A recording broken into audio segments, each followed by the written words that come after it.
Hey there, wrestling fans. It's me, D, once again, with a review and recap of the October 2nd edition of Smackdown Live. But first, if you'd like to help out the channel, please hit that like button. You can also subscribe. Helps me out a little bit. My goal is to hit 200 subscribers by the end of the month. So help me out, and it's much appreciated. So we're here live in Portland, Oregon. Been there once or twice, mostly in the airport. Home of Nike. So Paige comes out, and we get to see the last week's skit with Samoa Joe and at AJ Styles' house. Rather boring last week and even more boring this week. And she says she wants to fire Samoa Joe, but AJ Styles says he wants to meet him in the ring. He's dropping all charges. And then we get a video of AJ Styles saying he's not at SmackDown this week because he's got to stay home until he knows Samoa Joe's in Australia. Basically, he's just staying home until he can fly to Australia because there's really no point in being in Portland. But what was even interesting, because he said he's staying home to protect his wife and kids, you can audibly hear people in the audience start to chant, F your kids. And they weren't saying the letter F. Anyway. So we start off with this go home show for the Super Showdown with the Fabulous Truth, R-Truth and Carmella, versus Andrade, Cien Almas, and Zelina Vega. And immediately I thought to myself, I really hope Andrade, Cien Almas wins. But just like watching Star Wars, The Last Jedi, I knew better. I knew the ending wasn't going to be what I wanted. And sure enough, the Fabulous Truth gets the win here. Zelina taps out to Carmella with her Code of Silence, which wasn't a bad move. It was actually pretty cool. But I really do like Andrade Cien Almas, and I wish he can be in better programs here. So then we go backstage and we see Ty Dillinger approach Paige and demands a match with Randy Orton. If we don't remember last week, Ty Dillinger was about to have a match, and Randy Orton came out of nowhere and started beating the hell out of him. And when they asked him why, he said, hey, that whole Perfect 10 thing pisses him off.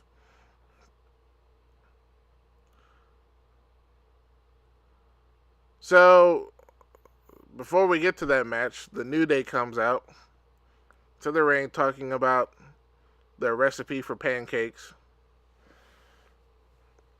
And Sheamus and Cesaro come out, beat up the New Day, and make a whole mess of things and start, teasing the cook or whatever, the guy that makes the pancakes. It was basically 10 to 15 minutes of wasting time. You can kind of see where the show is going, folks. It's a 2-hour show, and you're going to get about maybe a handful of matches, and the rest is just filler of time. So, next thing we have is the Ty Dillinger Randy Orton match. And I knew better once again. Because I was like, if Ty Dillinger actually won this match cleanly, that might be the biggest upset of this year. That's like me beating LeBron James at 101. It ain't going to happen, guys. So it starts off with Ty Dillinger putting on some offense. But of course, Randy gets the upper hand. And just like we saw where he was doing things to Jeff Hardy's ear, he decides to do the same thing with Ty Dillinger. He sticks his finger, Ty Dillinger's fingers, in one of the bolts at ringside. And after he sticks his finger through the hole, he begins to pull on it on the other end. Very, very cringeworthy. Probably looked a lot worse than it actually was. Give credit out to Ty Dillinger for doing a superb acting job of writhing in pain. Maybe he was in real pain, who knows. But the thing that made me kind of laugh, but there was a few guys clearly in the front of the audience who were watching this, and they started chanting, 9, 9, 9. I couldn't help but find a little bit of dark humor there. That's just the kind of person I am. Okay. I mean, the show's almost half over here, folks. Rusev and Lana come out to the ring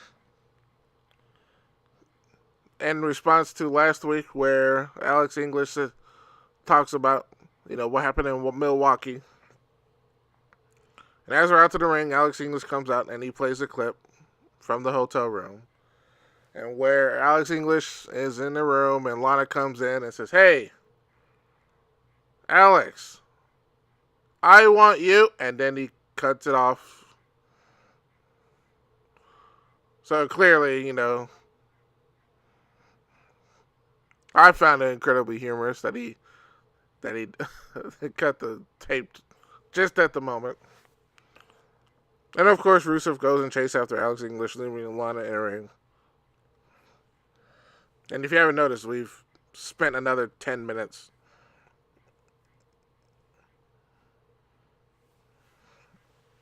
This is our SmackDown, folks. So next match, we have a match between Daniel Bryan and Shelton Benjamin that clearly came out of nowhere. No rhyme or reason why these two should be having a match. But earlier we see The Miz talking up Shelton Benjamin to make a statement for himself because we haven't seen him in a while. So he comes out on a tear, throwing Daniel Bryan around. And, they go back and forth. But apparently SmackDown did not want to leave their endings clear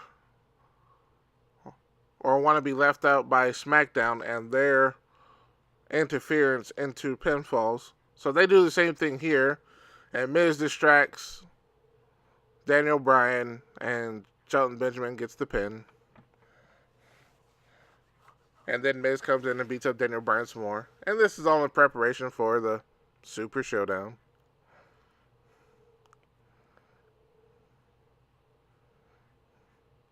So I really don't see where this hurt Daniel Bryan or elevated Shelton Benjamin one bit. Like I said, the match was totally pointless and useless.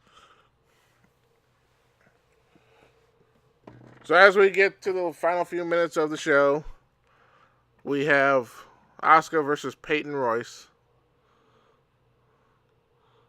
And while we have good female wrestlers out there, for some reason we give time to Peyton Royce and Billie Kay, the Iconics, who are neither good at wrestling or at giving decent promos. Which I can say, if you can do one or the other, then fine. The WWE should give time to you, and I'll even give time to you on screen. But when you can do neither, I don't see why you should be there. And the Iconics are just not there. Their promos suck, and their wrestling's even worse. And the only thing I could think to myself was, please don't let Asuka lose to this girl, even if it's the other girl interferes.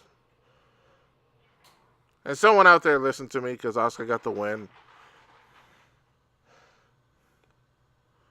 And then finally,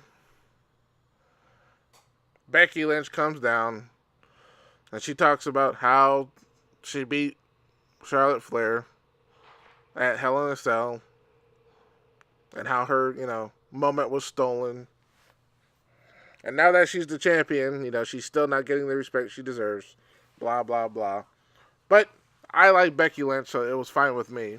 And the crowd seemed to like her as well because they were just chanting her name.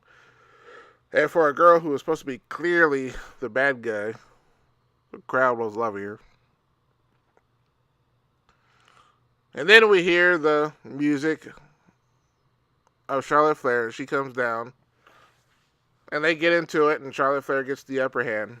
But the whole time, once again, the crowd is booing Charlotte. What's going on here? We know who the good guy and the bad guy is, or good girl and bad girl, however you want to look at it. But the crowd knows who they like and who they don't like. Just like me, I like Becky. And I like her. I like the way she's handling herself.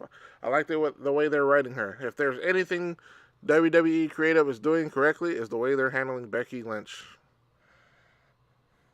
Now, if they could do everybody else the same.